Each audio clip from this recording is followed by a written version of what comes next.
बच्चों last class में जैसा हम लोगों ने देखा था श्रोडिंगर वेव इक्वेशन में साई क्या है, साई स्क्वायर क्या है, उसके बाद प्रोबेबिलिटी कैसे निकालते हैं। तो आज मैं इसका एक और फॉर्म आपको श्रोडिंगर वेव इक्वेशन का, जो कि हमारे बुक में मोस्टली दिया है, उसके बारे में मैं डिस्कस करता हूँ। और वो है सेकेंड डेरिवेटिव, जो कि टाइम इंडिपेंडेंट इक्वेशन है। Second derivative with right second derivative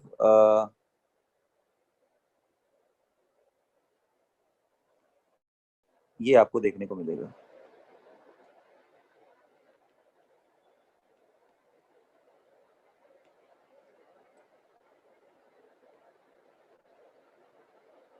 ये सिर्फ इसलिए बता रहा हूँ बच्चों ताकि आप टर्मिनोलॉजी से परिचित रहें, आपको थोड़ा डर ना लगे, और कोई पर्पस नहीं है। बार बार समझा रहा हूँ, इसका एनालिटिकल पार्ट हमें ज्यादा इंपॉर्टेंट है हमारे लिए rather than actual part, Schrödinger's equation. अब ये इसमें भी ठीक है, वन डायमेंशन के लिए, सिर्फ एक ही डायमेंशन के लिए मैं आपको बता रहा हूँ। 3 डायमेंशन होगा तो आपको तीनों चीजें यूज करनी पड़ेंगी।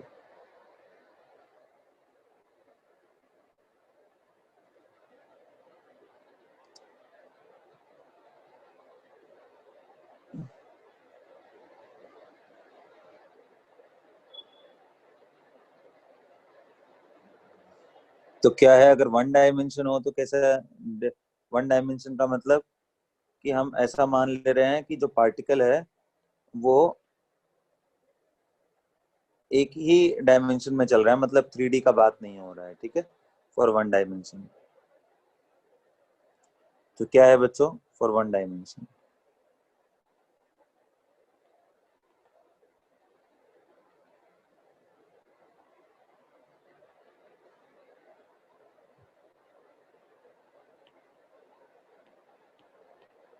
और वो वन डायमेंशन मैंने एक्स की तरफ मान लिया है।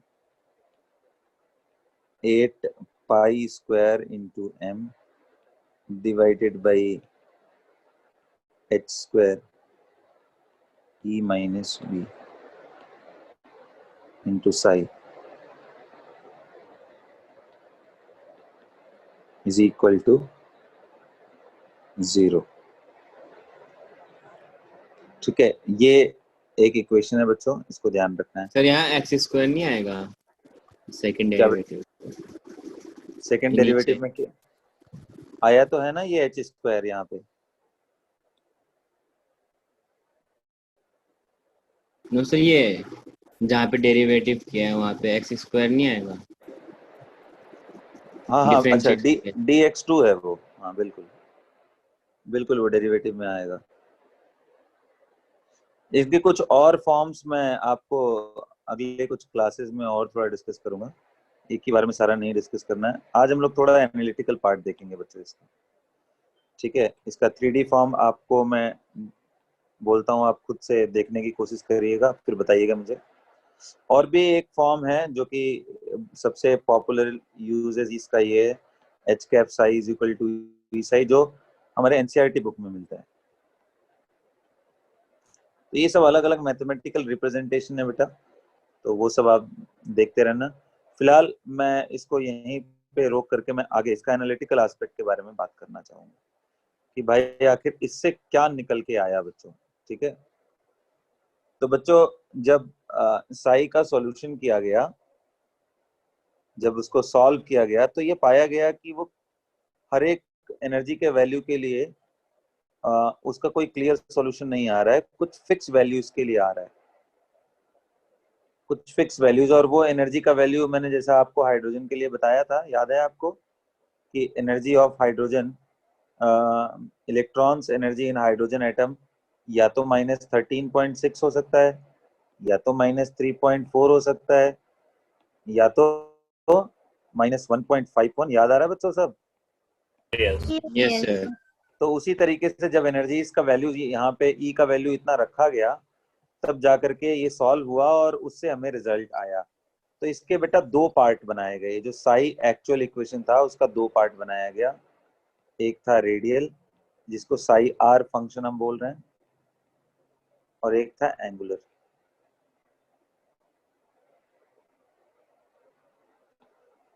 Radial function and angular function, जिसमें थीटा और फाई है। राइट बच्चों, तो इसको बोलते हैं रेडियल फंक्शन,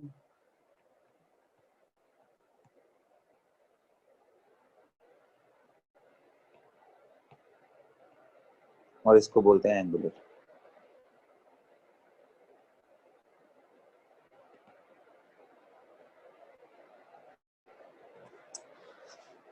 राइट, अब ये अलग अलग मैं क्यों लिख रहा हूँ, इसका क्या तात्पर्य है, क्या मतलब है?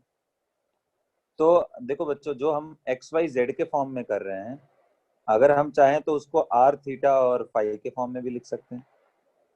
भाई जैसे मैं अगर 2 डायमेंशन का बात कर लूं, ये एक्स और वाई एक्सिस है, और मैं बोलूं कि एक पॉइंट यहाँ पे मैंने लिया है बेटा, तो इस पॉइंट का अगर एक्स कॉमा वाई और यहाँ न्यूक्लियस है बेटा, अगर मैंने प्लेन लिया है, तो इस पॉइंट को एक्स कॉमा वाई के अलावा क्या हम इसका ओरिजिन से डिस्टेंस के फॉर्म में नहीं बोल सकते हैं आंसर? तो हाँ, बिल्कुल बोल सकते हैं। उस सिस्टम को जहां पे ओरिजिन से डिस्टेंस देख करके, यानी आर, ठीक है, ओरिजिन से डिस्टेंस देख करके बेटा उसके एंगल के फॉर्म में बताया जाता है, वो भी एक फॉर्म है। तो अगर ये हमारा थीटा है, तो बेटा आपको मालूम है कि ये जो लेंथ है, यानी बेसिकली ये वाला लेंथ, ये, तो ये क्या होगा बच्चों? X R sine cos, theta. हाँ, तो यहाँ से वही X is R three. Equal to होगा बेटा आर कॉस थीटा, और जो वाई होगा वो क्या होगा? R sine theta. तो आप जो है एक्स और वाई, उसके जगह पे आप ये वैल्यू भी रख सकते हो, R cos theta comma R sine theta, ये लिख सकते हो आप एक्स और वाई की जगह पे। तो अगर हम आर बता दें एंड थीटा बता दें, तो भी तो मैंने पॉइंट बता दिया ना भाई। अगर मुझे आर मालूम हो, थीटा मालूम है, तो हम एक्स निकाल सकते हैं, वाई भी निकाल सकते हैं। आ रहा बात समझ में बच्चों? Yes sir. तो इसी तरीके से अगर आप तीनों एक्सिस ले लो, एक्स वाई और जेड एक्सिस, तो तीनों एक्सिस लेने पे फिर एक और एंगल का जरूरत पड़ेगा। तो जनरली वो एक्स वाई प्लेन से एंगल लेते हैं, एक एंगल जेड से लेते हैं, इसलिए मैंने 2 एंगल लिखा है, एक थीटा और एक फाई। ठीक है, तो बच्चों, और ये रेडियल फंक्शन है, मतलब जो आर को कंटेन किया हुआ है बेटा, और ये सब साइन थीटा कॉस थीटा वाले पूरे फंक्शन है यहाँ पे। ठीक है, तो इसलिए जब साई को रिप्रेजेंट किया जाएगा, तो इस तरह से दोनों का प्रोडक्ट के फॉर्म में हम रिप्रेजेंट कर सकते हैं। अगेन उसके डिटेल में बहुत ज्यादा नहीं जानना है हमें। तो बच्चों, अभी जैसा आपको मालूम है कि साई का कोई फिजिकल सिग्निफिकेंस नहीं है। फिजिकल सिग्निफिकेंस किसका है बेटा? प्रोबेबिलिटी डेंसिटी, यानी मॉड ऑफ साई स्क्वायर का। तो जब आप मॉड ऑफ साई स्क्वायर करोगे, तो वैसे रेडियल रेडियल डेंसिटी आएगी, है कि नहीं? यस। एंगुलर डेंसिटी भी आएगी, रेडियल डेंसिटी भी आएगी, प्रोबेबिलिटी डेंसिटी, और एंगुलर प्रोबेबिलिटी डेंसिटी भी आएगी।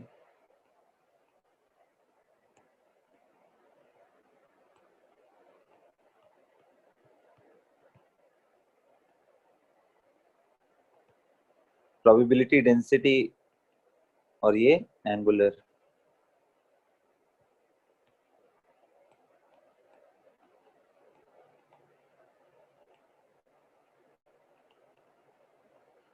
अब बच्चों, ये जो रेडियल फंक्शन है या जो एंगुलर फंक्शन है, ये प्रोबेबिलिटी मिल गया। तो ऐसे ही अगर एक टर्म मैं डिफाइन करूं, रेडियल प्रोबेबिलिटी,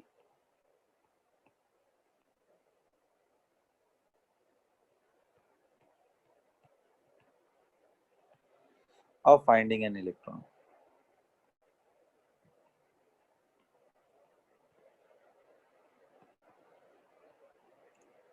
अगर मैं उसको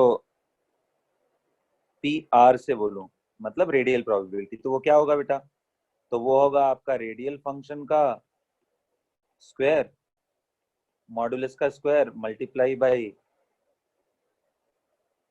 क्या चीज बच्चों? तो angular volume, probability radial density. Volume.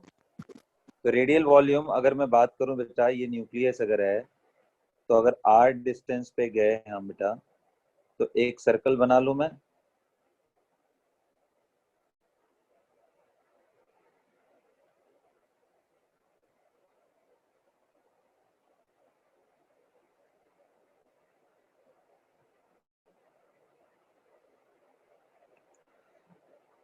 तो बच्चों अब इसी का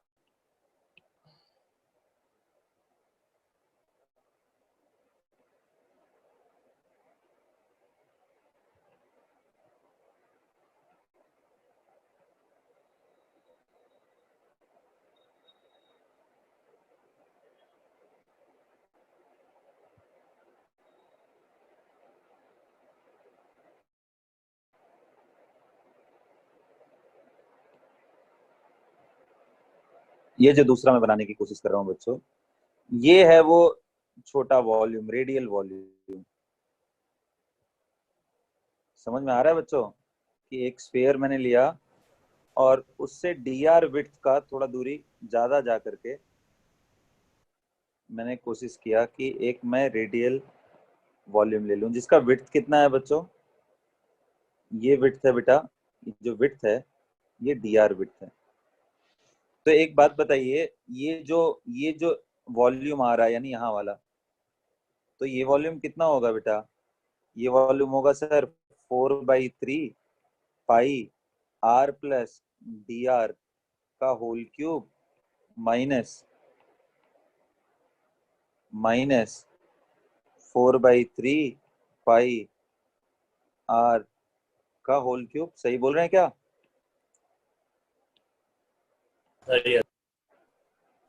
यस। तो जब आप इसको थोड़ा सिंप्लीफाई करेंगे बच्चों, तो मैं डायरेक्ट लिख दे रहा हूं क्या आएगा, 4 पाई r स्क्वायर इंटू dr आएगा। एक मैं तरीका भी बता रहा हूं बच्चों, अगर आपको जल्दी करना हो ना तो आप सिंपल तरीके से कर सकते हैं। पहले वॉल्यूम लिखिए, आप ना फटाफट आंसर निकाल सकते हैं। यही होता सर है ये बेटा वॉल्यूम। स्फीयर है, क्या बेटा? सर ये स्फेरिकल शेल है ना? हाँ हाँ, ये स्फेरिकल शेल है, इतना वाला पोर्शन। तो मैं बता रहा था अगर इसको लिखना हो कभी भी तो जल्दी से कैसे लिखेंगे, एक ट्रिक बताता हूँ, हालांकि ट्रिक नहीं, ये मेथड ही है, ठीक है। कैसे करना है, तो आपके पास वॉल्यूम है तो आप सिंपली इसको डिफरेंशिएट कर दीजिए विथ रिस्पेक्ट टू आर। तो क्या आ जाएगा बेटा, ये 4/3 पाई कांस्टेंट है, बाहर आ जाएगा, और ये 3 इंटू आर स्क्वायर हो जाएगा। करेक्ट लिख रहा हूँ? Yes sir. तो 3 कैंसिल हो जाएगा बेटा, ये आ गया 4 पाई आर स्क्वायर। तो ये क्या है, dv/dr। तो dv कितना आ गया बेटा, 4 pi R square into dr। याद हो जाएगा सबको, कितना सिंपल है। सर इसको थिन शीट में खोल के भी तो कर सकते हैं ना, वो हाँ क्यूबॉइड बिल्कुल, जैसा बन जाएगा, उससे भी हाँ बिल्कुल बिल्कुल खोल के कर सकते हो। आप ऐसा कर सकते हो कि इसका सरफेस एरिया निकाल लो पूरा पूरा, और सरफेस एरिया में हल्का सा विड्थ पे मल्टीप्लाई कर दो। और सरफेस एरिया कितना होता है आर रेडियस वाले स्फीयर का, 4 पाई आर स्क्वायर। सही है ना? Yes sir. Into D are. तो देखो बेटा बहुत सारे मेथड है, आप लोग डायरेक्ट पढ़ रहे हो मैथ्स तो आप लोग वहां से बहुत सारे मेथड निकाल सकते हो। मुझे जितना चीज मालूम था, जो मुझे दिखाई दे रहा था, वो मैंने आपको बता दिया, आप कुछ भी कर सकते हो, ठीक। तो बच्चों ये जो प्रोबेबिलिटी मैं लिख रहा हूँ, ये प्रोबेबिलिटी क्या होगा, mod of psi square into 4 pi R square into D R. समझ में आया बच्चों? Probability of finding electron in D R. D R width में sphere of spherical shell of dr width.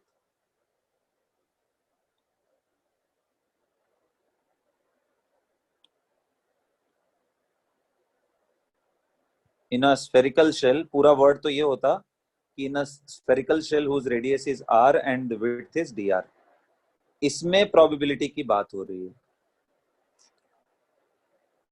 ठीक है बच्चों। उसी तरीके से प्यारे बच्चों एंगुलर प्रोबेबिलिटी भी आएगा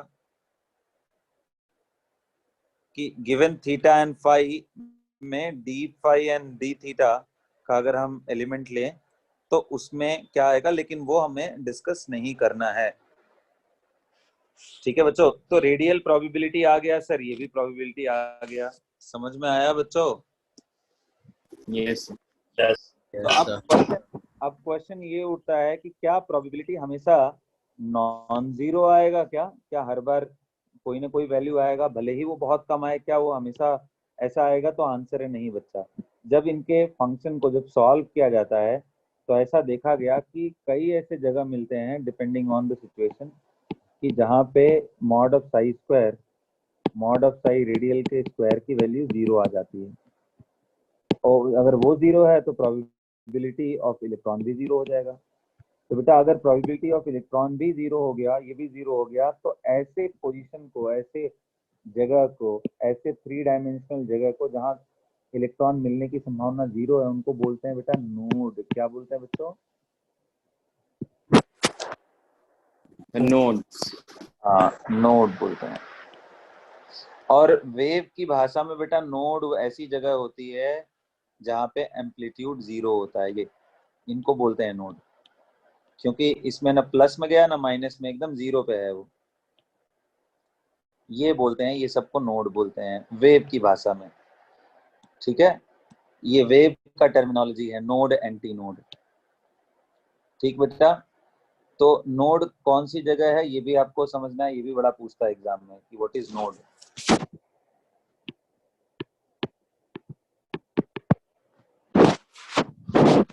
तो कैसे डिफाइन करेंगे बेटा? Space around the nucleus where probability of finding an electron is 0। बेटा 0 बोलना है, ठीक है ना? जहां पे बिल्कुल चांस ना हो इलेक्ट्रॉन के मिलने का, न्यूक्लियस के चारों तरफ का ऐसा जगह जहां पे इलेक्ट्रॉन मिलने का संभावना ना हो, उसको बोलते हैं node. Is that clear? Yes sir. Yes.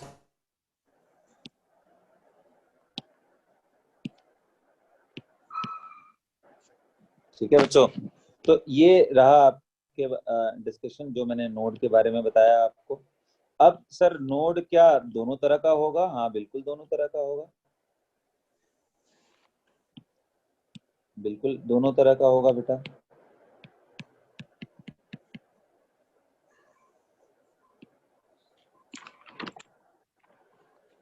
तो कौन कौन सा दोनों तरह का होगा? तो डिपेंड करता है बेटा कि इसका नाम क्या है, किसके वजह से वो नोड जनरेट हुआ।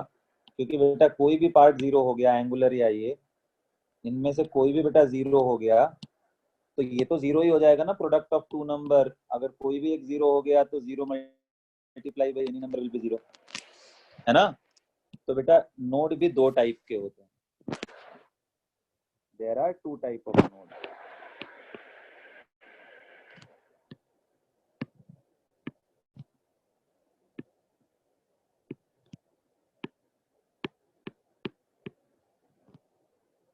कौन कौन सा बेटा?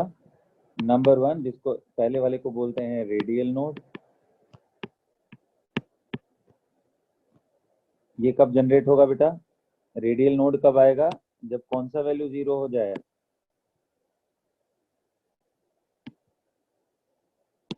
रेडियल वेव फंक्शन का वो मोड का इसका।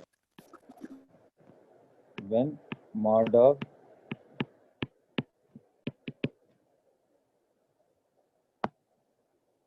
बेसिकली प्रोबेबिलिटी 0 होना चाहिए, ठीक है। हाँ बच्चों एक बात ध्यान रखना है, अभी मैं पहले बता लूं उसके बाद होता है बेटा एंगुलर नोड। मेन तो प्रोबेबिलिटी 0 होना चाहिए, रेडियल प्रोबेबिलिटी 0। तो रेडियल प्रोबेबिलिटी जब 0 होगा, एंगुलर नोड आएगा जब psi theta phi.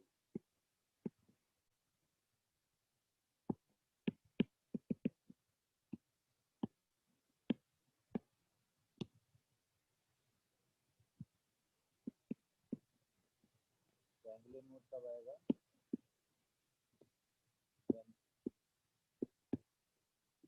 Angular probability sir sound नहीं आ रही। बता रहा था कि रेडियल नोड का मतलब क्या है, एंगुलर नोड का मतलब क्या है? तो रेडियल नोड का मतलब जब रेडियल प्रोबेबिलिटी 0 हो,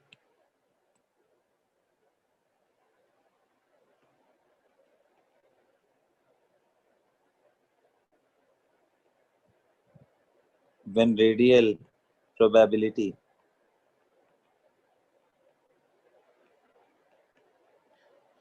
और ये कब आता है angular node, when angular probability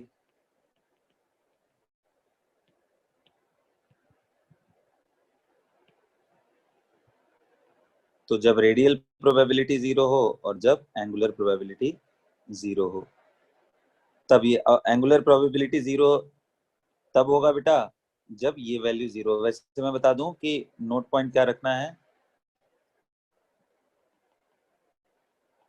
nucleus, angular probability nucleus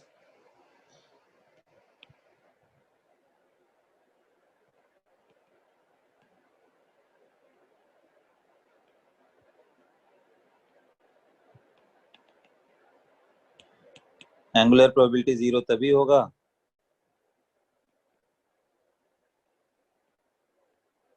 P radial 0, right.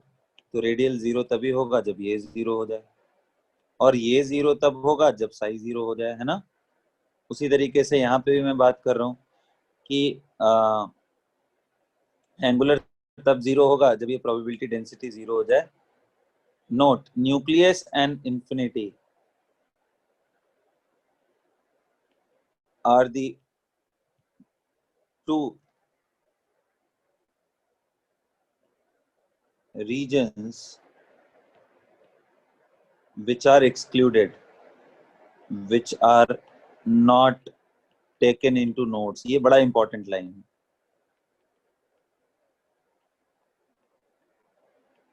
मतलब ये दोनों पॉइंट को छोड़ करके जहां जहां 0 हो वहां वहां पे, क्योंकि इंफिनिटी पे कुछ है ही नहीं, वहां नोड का कोई मतलब नहीं है ना।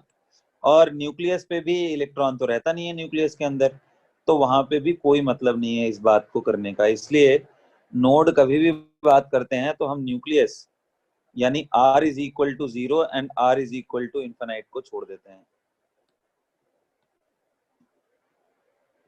That is r is equal to 0 and r is equal to infinite is not considered।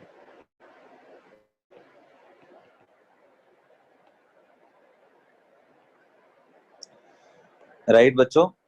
तो वेव वाइज मैंने आपको बताया था कि नोड को कैसे डिफाइन करते हैं। अगर जैसे नॉर्मल वेव हो तो जैसे मैंने क्या बताया था, वेव से एनालॉजी लेना है, ठीक है।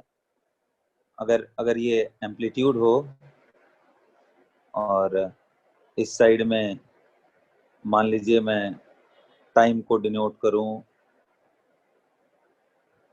या पोजीशन को डिनोट करूं, डिपेंड करता है कि मैंने क्या लिया है। तो बेटा ये सारी पोजीशन जहां पे एम्पलीट्यूड 0 आ रहा है, इन पॉइंट्स को ही बोलते हैं नोड्स।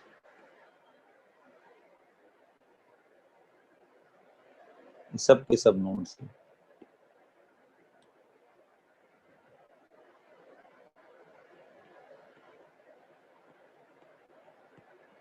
वेव के टर्म में। तो ठीक जैसे यहाँ पे मैंने आपको समझाया कि यहाँ पे प्रोबेबिलिटी का मतलब है हमें हमें यहाँ पे नॉर्मल वेव फंक्शन नहीं आ रहा है, एम्पलीट्यूड नहीं आ रहा है। एम्पलीट्यूड के बजाय यहाँ पे हम प्रोबेबिलिटी की बात कर रहे हैं, वो 0 हो, ठीक है। अच्छा, नोड में खास बात दिख रहा है कि नोड के एक साइड प्लस रहता है, दूसरे साइड माइनस। फिर इधर देखो पॉजिटिव, क्योंकि इधर आप देखो ना ऊपर प्लस है, ये 0 वाला लेवल था, है ना। बच्चों समझ में आ रहा है क्या? यस तो इस साइड पॉजिटिव वाली चीजें हैं और नीचे आ जाओ तो उसके नेगेटिव है। तो एक खास बात क्या है कि नोड के लेफ्ट और राइट जाने से ग्राफ में साइन चेंज होता ही होता है। ये तो बड़ा कॉमन सा पॉइंट है, ठीक है बच्चों। तो नोट समझ में आ गया, मतलब समझ में आ गया। आगे चल करके हम लोग ग्राफ भी देखेंगे, बड़ा इंटरेस्टिंग। लेकिन अब हम बात करेंगे, इतनी सारी चीजें डिस्कस हो गई, अब हम बात करेंगे कि भाई कि जब ऑर्बिट का कोई कंसेप्ट नहीं रह गया तो आखिर इलेक्ट्रॉन को अगर प्रोबेबिलिटी वाली हम बात कर रहे हैं तो प्रोबेबिलिटी से जनरेटेड जो स्पेस आ रहा है जहां पे प्रोबेबिलिटी मैक्सिमम है उसको हम क्या बोलते हैं? तो बेटा उसका नया नॉमेनक्लेचर है, उसको क्या बोलते हैं बेटा? ऑर्बिटल बोलते हैं। क्या बोलते हैं? Orbital. So what is orbital? कोई पूछे तो आप बोलोगे कि न्यूक्लियस के around, space around nucleus, right? Nucleus के चारों तरफ का वैसा क्षेत्र, space around nucleus, where the probability of finding an electron is maximum. तो बेटा जहां पे मैक्सिमम चांसेस है उस स्पेस को ही हम क्या बोलेंगे? ऑर्बिटल। देखो बेटा यहाँ पे एक चीज ध्यान रखना, 100% नहीं बोला है, क्या बोला है? कि मैक्सिमम हो। ठीक है बच्चों? तो अब देखो ये जो दोनों फंक्शन जब सॉल्व किया जाता है बेटा, तो इसके अंदर कुछ नंबर्स का स्पेशल सीरीज आता है इनके अंदर। तो जब इन सभी को निकालते हैं बाहर, तो इनके जो अंदर नंबर का सीरीज, जैसे अगर मैं बोलूं एनर्जी, अगर आपको याद हो बोहर का, तो उसमें -13.6 z²/n² था। वहां पे ये जो नंबर का सीरीज था वो था n = 1 2 3 4 5 ... इंफिनिटी, क्योंकि ये सारा वैल्यू ना लेकर के इंटीग्रल वैल्यू ले रहा था, तो नेचुरल नंबर ले रहा था बल्कि, है ना?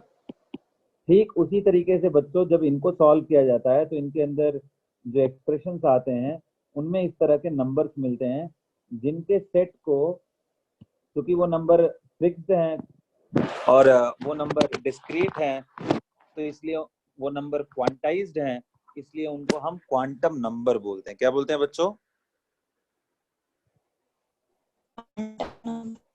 Quantum number. तो अब हम क्वांटम नंबर के बारे में थोड़ा पढ़ना चाहते हैं। क्वांटम नंबर,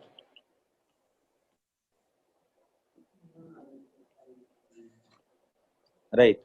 तो ये कहां से निकाले गए बेटा? ऐसे तो टोटल 4 क्वांटम नंबर हैं, लेकिन 3 क्वांटम नंबर का जो ओरिजिन है वो इसी साई वाले इक्वेशन से है। इस इक्वेशन में वो मिलते हैं, ठीक है? और वो क्वांटम नंबर बिल्कुल उसी तरीके से है जैसा हमने En का एक्सप्रेशन देखा था।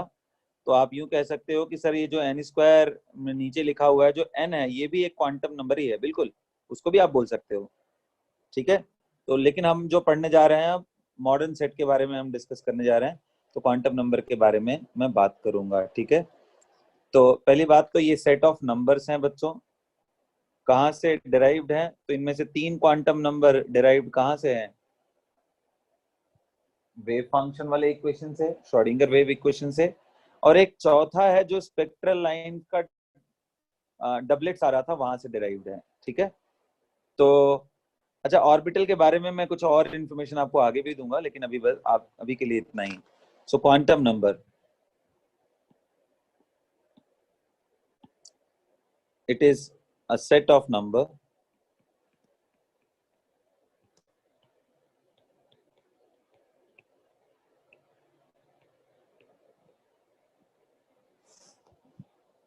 right? How many quantum numbers are there? There are 4 quantum number.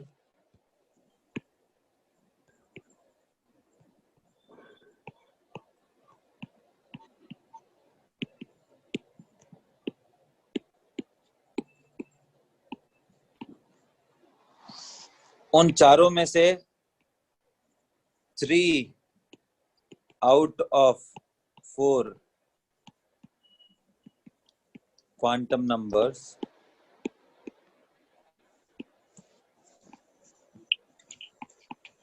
are derived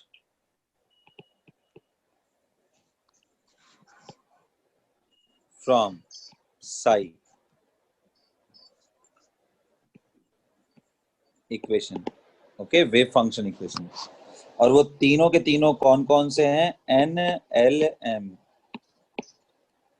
अब मैं सबका नाम लिख रहा हूँ, ठीक है? तो सबका अगर नाम लिखना हो तो वो मैं लिखूंगा एक एक करके।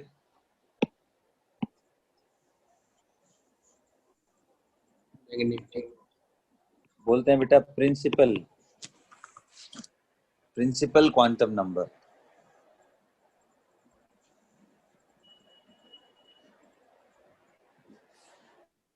प्रिंसिपल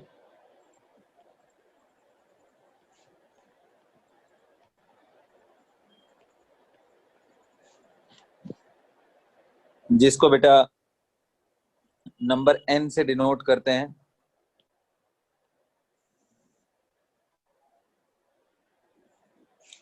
दूसरा है बच्चों एजीमुथल क्वांटम नंबर,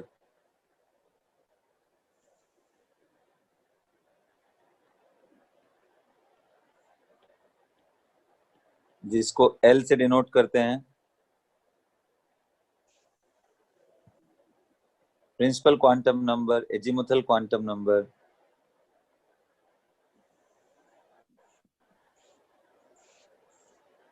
उसके बाद तीसरा है बेटा मैग्नेटिक क्वांटम नंबर,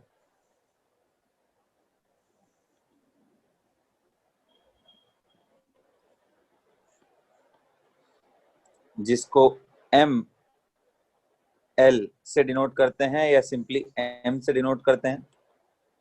और चौथा है बेटा स्पिन क्वांटम नंबर,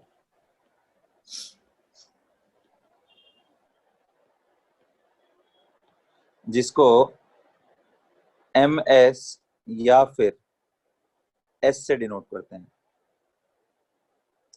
ठीक है? S। तो ये चारों क्वांटम नंबर में से बेटा मैंने जो एक पॉइंट आपको लिखाया अभी कि तीन उनमें से ऐसे हैं जो कि डेराइव्ड हैं वेव इक्वेशन के पार्ट से। 3 out of 4 quantum numbers are derived from psi equation.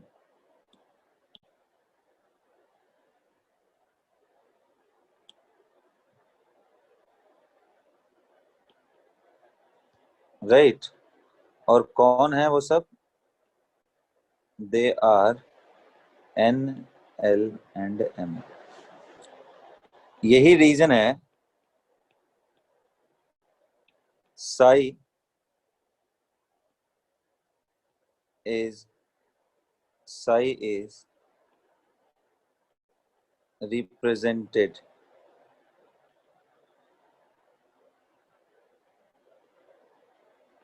most commonly as psi N L M. Right? psi N L M ऐसे उसको रिप्रेजेंट किया जाता है। जैसे बच्चों अगर एग्जांपल में बोलूं आपको,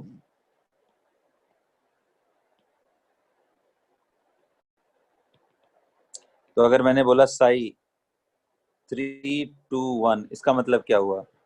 जैसे ये लिखा इससे आप समझोगे कि n का वैल्यू 3, L का वैल्यू बेटा 2 और M का वैल्यू कितना है 1।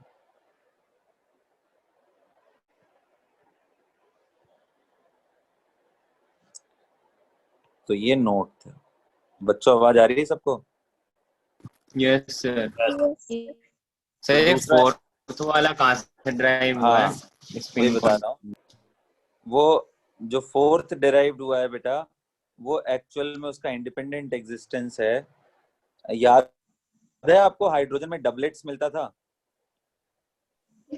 Yes sir. एक एक लाइन दो दो लाइन का कलेक्शन, वहां से वो डिराइव्ड है basically.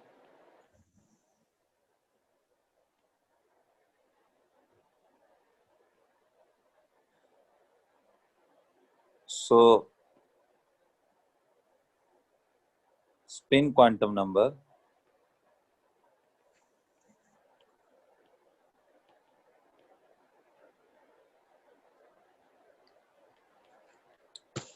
is derived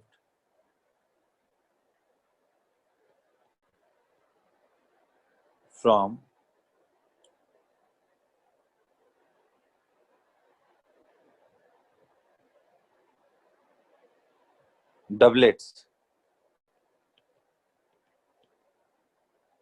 doublets existence in spectral lines, right? It is not related to psi. ठीक है बच्चों, तो अब हम चारों क्वांटम नंबर के बारे में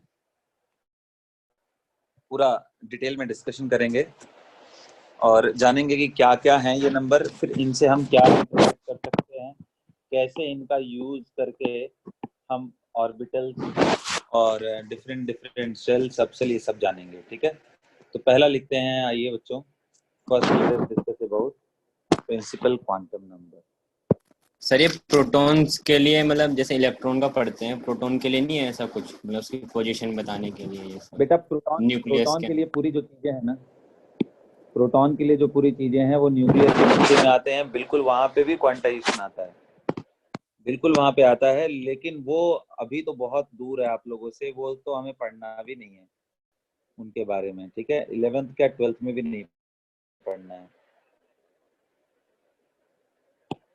ठीक है, सो अब हम लोग डिस्कस करेंगे प्रिंसिपल क्वांटम नंबर।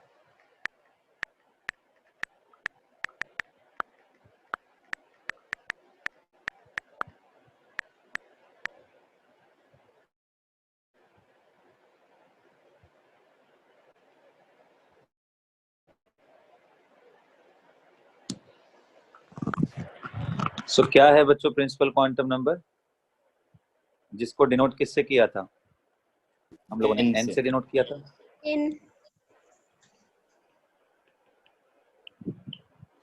इसके सारे पॉइंट्स, नंबर 1, ये किसके बारे में बताता है? तो it gives information about shell, right? Shell के बारे में बताता है बेटा, शेल। और क्या बताता है? It's energy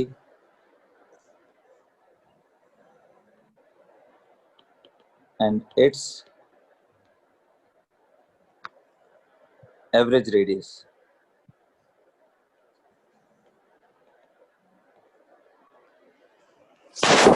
right? उसके बारे में, तो ये शेल के बारे में बताता है, उसकी एनर्जी बताता है, उसका साइज बताता है। और क्या भाई, इसका वैल्यू क्या हो सकता है? It's possible values 1 2 3 4। हाँ बिल्कुल, शाबाश। Values are 1 2 3 4 5 6 dot dot dot चलता रहेगा इंफिनिटी तक, जिसको हम लोग क्या बोलते हैं बेटा? K shell, L shell, M, N, O, P and dot dot dot चलता रहेगा।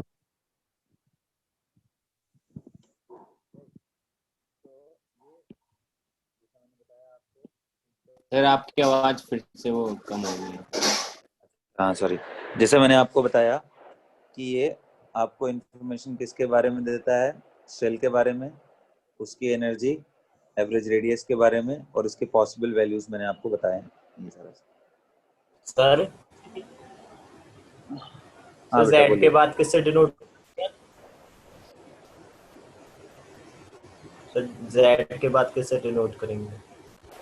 तो उसके बाद कोई नॉमेनक्लेचर है ही नहीं, क्योंकि हमारा काम इतने में ही चल जाता है, 7 तक ही हमारा काम चल जाता है, उतना जरूरत ही नहीं है आगे का, क्योंकि जितने एलिमेंट्स हैं हमारे पास उनके इलेक्ट्रॉन्स को जब हम लोग फिक्स करते हैं तो इतने में ही खत्म हो जाते हैं सब, तो इसलिए आगे नॉमेनक्लेचर किया नहीं, तो उसके नॉमेनक्लेचर का कोई यूज भी नहीं है, वो सिर्फ 1 2 3 4 5 6 से आप समझो उसको।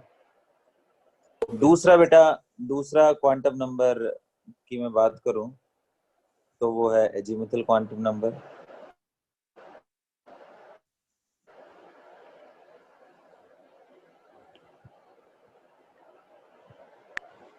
स्पेलिंग बताएंगे आप?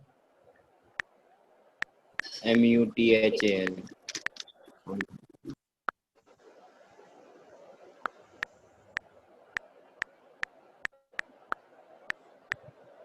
जिसको किससे डिनोट कर रहे हैं बेटा? एल से। L. बिल्कुल, जिसको डिनोट एल से किया जा रहा है।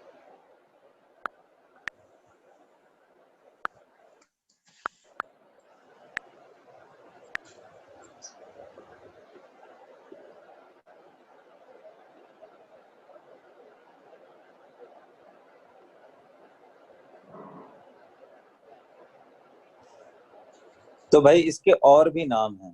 पहली बात तो इसके अदर नाम क्या हैं? It is also orbital organic momentum. known by subsidiary quantum number.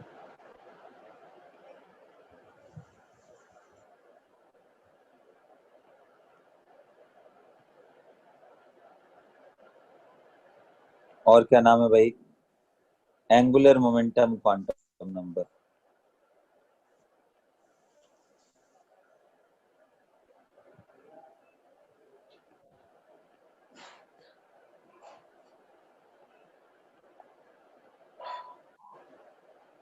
Right, angular momentum quantum number, subsidiary quantum number.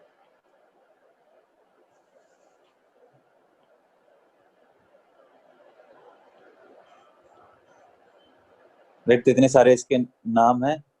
तो अब ये किसके बारे में बताता है बेटा? तो it tells about Shape of orbital. सब सेल के बारे में, ना given cell.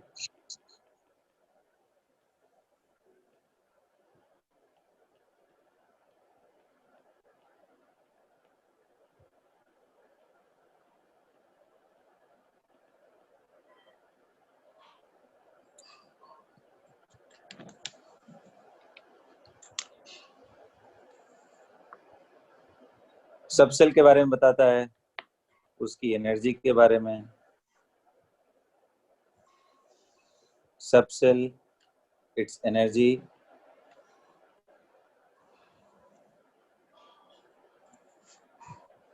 And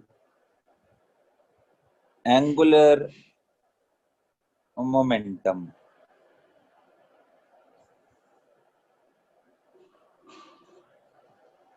right, so subshell energy, और एक और पार्ट छूट गया मेरा।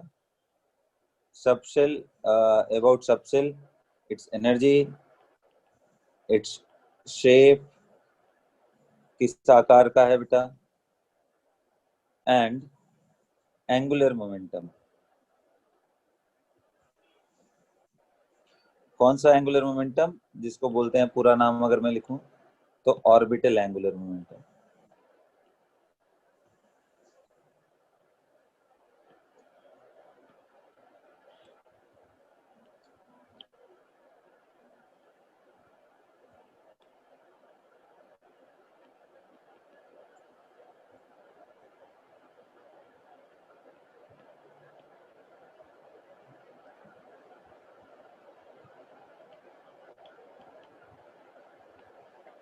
ठीक है, और वो ऑर्बिटल एंगुलर मोमेंटम कैसे लिखते हैं बेटा हम?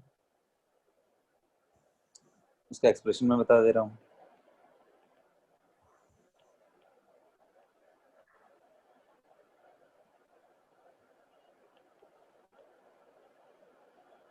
कैसे लिखा जाता है? Is equal to under root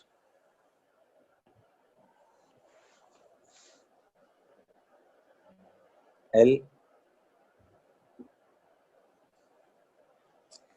बोलिए, कोई किसी को याद है फॉर्मूला? 1. हाँ,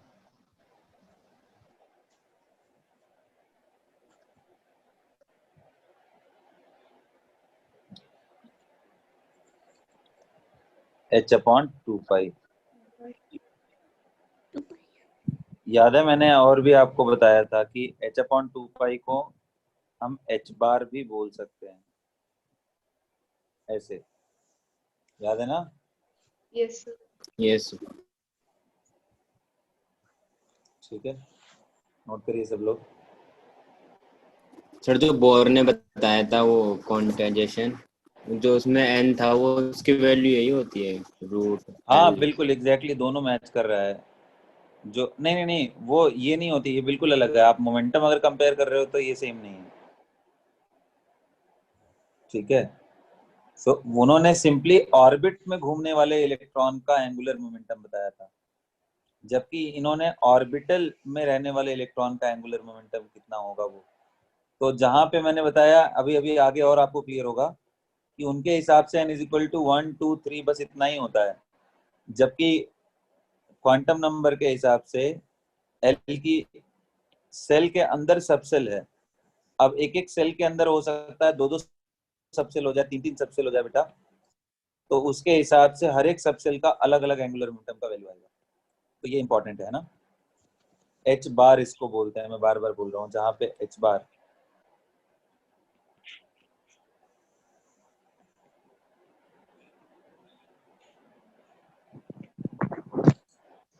h/2 आता है।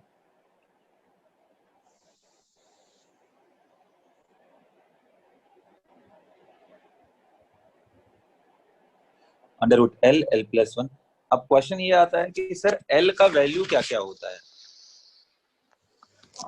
किस पे, तो चूंकि ये देखो आप सबसेल के बारे में बता रहा है, और सबसेल कहाँ प्रेजेंट होगा, सेल के अंदर प्रेजेंट होगा, तो इसलिए इसकी जो वैल्यू है सेल के नंबर यानी प्रिंसिपल क्वांटम नंबर पे डिपेंड करती है। सो बच्चों, for a given values for a given value of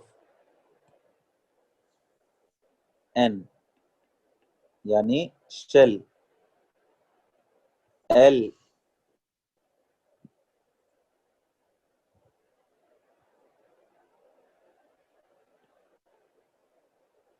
the value of L varies from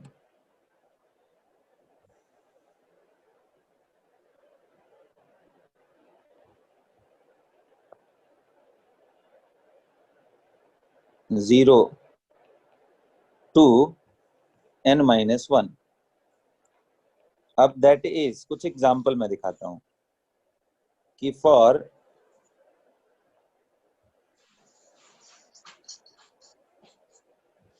या यूं बोल लूं कि इन फोर्थ सेल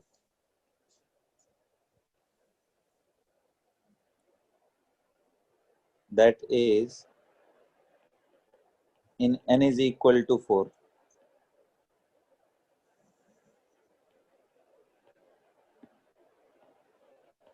सर ये शेल वही है ना, स्फेरिकल शेल वाला? हाँ बेटा, स्फेरिकल क्या आगे चल करके मैं बताऊंगा इसके बारे में। हालांकि अब हमें सेल से कोई रह नहीं गया है, मतलब ये तो सिर्फ एक टर्मिनोलॉजी है। मेन मतलब हमारा सबसेल और ऑर्बिटल से होगा, ठीक है। So in fourth shell that is in n is equal to 4,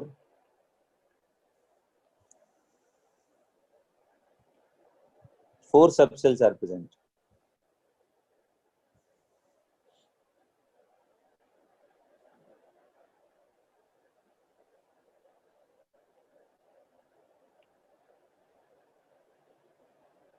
and their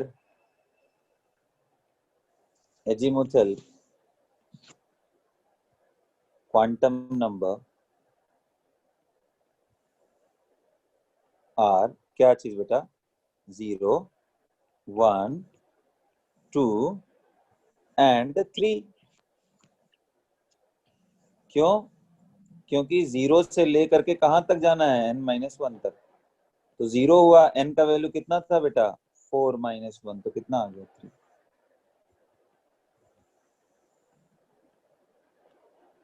0 to 3, तो 0 to 3 आप जाओगे तो उसके अंदर दोनों इंक्लूड करना है, तो क्या आ जाएगा आंसर फिर, समझ में आ गया बच्चों। और इनके नाम भी डाल दिए गए, इनका नाम भी डाल दिया गया। इस L इज इक्वल टू 0 को S बोलते हैं, और 1 आ जाए तो उसको P बोलते हैं, 2 आ जाए तो उसको D बोलते हैं, और 3 आ जाए तो उसको F बोलते हैं। Similarly,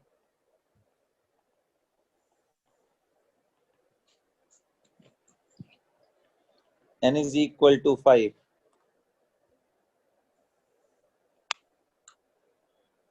There are 5 subcells.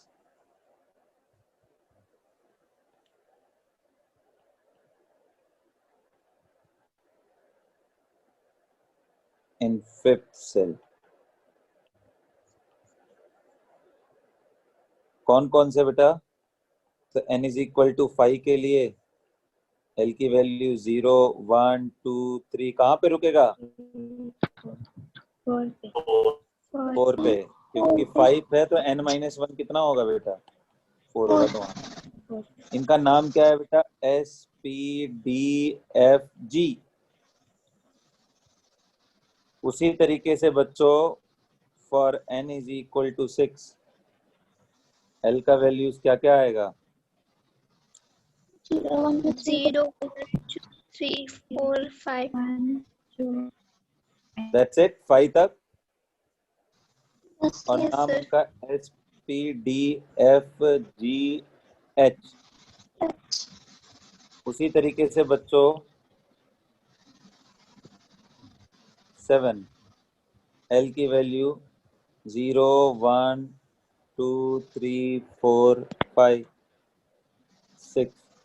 अब बेटा यहाँ S, P, D, F, G, H, I। ठीक है, तो क्या समझ में आया हमें कि जितना सेल का नंबर उतने सबसेल है उसमें। ठीक है, तो अगर मैं एक क्वेश्चन आपसे पूछूं कि find the orbital angular momentum of, इसमें ए पार्ट दे दूं 4s ऑर्बिटल, बी में आपको दे दूं find the orbital angular momentum. पूरा क्वेश्चन ये होगा ऑफ एन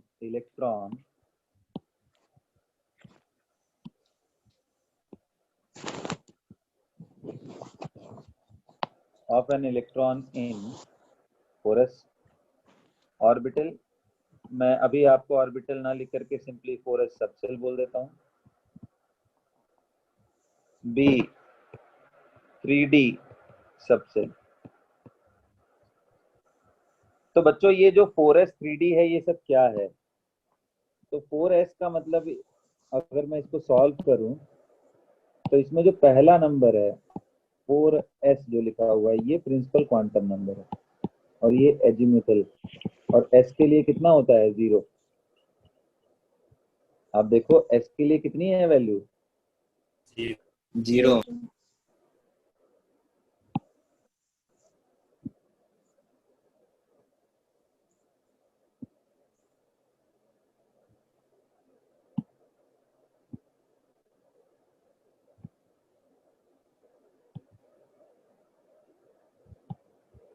समझ में आ रहा है? तो बस अब क्या करोगे, आप निकाल लो वैल्यू।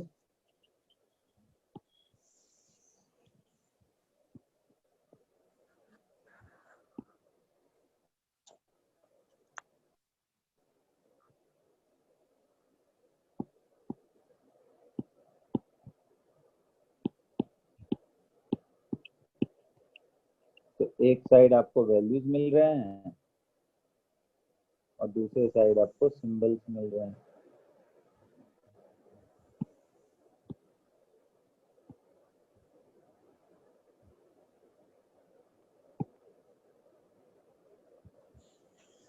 और ये सब एक्चुअल में स्पेक्ट्रल टर्म है। इसका मतलब होता है शार्प, ये प्रिंसिपल, डिफ्यूज, राइट। उसी तरीके से सबके नाम है, तो उतना डिटेल में नहीं जाऊंगा।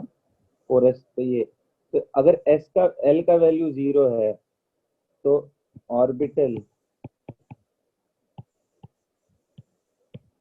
Angular momentum under root L L plus 1 H bar. तो ये तो बेटा 0 आ गया, क्योंकि 0 इंटू 0 प्लस 1 सब मिला करके सब 0 कर दिया है। ये ए था। बी में अगर मैंने 3D लिखा है तो बेटा ये n इज इक्वल टू 3 को बताता है, थर्ड सेल, और ये बताता है l इज इक्वल टू 2 को। समझ में आ रहा है बात? Yes, sir. तो ऑर्बिटल एंगुलर मोमेंटम अगर मैं बात करूं तो same formula under root L L plus 1।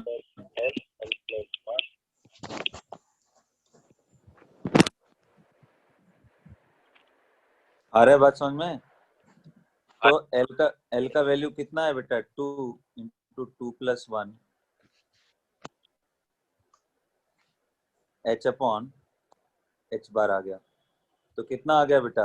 Root over 6 H बार, या फिर रूट ओवर 6 एच अपॉन 2 पाई। समझ में आ गया बच्चों? Yes. Yes sir. तो आज के लिए इसी पे हम क्लास रोकते हैं। और हम लोगों ने क्या सीखा बेटा कि ये जो वेव फंक्शन है, यहाँ से क्वांटम नंबर डिराइव्ड है। क्वांटम नंबर कुछ और नहीं बल्कि सेट ऑफ नंबर्स हैं बेटा, जिनका एक फिक्स वैल्यू होता है, और इन सभी में से डिराइव होने के बाद वो जिनमें से 3 आपको याद होगा कि क्वांटम नंबर इसी इक्वेशन से आया है साई से, इसलिए NLM करके उसको हम रिप्रेजेंट करते हैं। और बाकी एक चौथा का एग्जिस्टेंस हमारा डबलेट से लेना देना है, राइट? इंडिपेंडेंट एग्जिस्टेंस है, डबलेट से उसका लेना देना है। अब उसके बाद मैंने बताया कि उन चारों का नाम, पहला प्रिंसिपल, दूसरा एजीमुथल। प्रिंसिपल हमें सेल के बारे में बताता है, उसकी एनर्जी के बारे में बताता है बेटा, और उसकी पॉसिबल वैल्यूज 1 2 3 4 5 6 उनको KLMNOP से भी रिप्रेजेंट करते हैं, और ये इंफिनिटी तक कुछ भी हो सकता है। फिर एजीमुथल हमें क्या बताता है बेटा? तो ये इसका नाम सब्सिडरी भी है, इसका नाम एंगुलर मोमेंटम भी है। ये सबसेल के बारे में बताता है, दिए गए सेल के अंदर कितने सबसेल्स हैं, उनकी एनर्जी क्या है, उनका शेप क्या है, उनका एंगुलर मोमेंटम क्या है, उनके बारे में डिस्क्रिप्शन देता है। और उसको हम कैसे लिखते हैं? Orbital angular momentum is equal to root over this h upon 2 pi. और मैंने फिर आपको दिखाया कैसे ये सारा चीज है। तो फोर्थ सेल में 4 वैल्यूज आ रही हैं एल की, 0 1 2 एंड 3, क्योंकि वो 0 से n-1 तक वेरी करता है।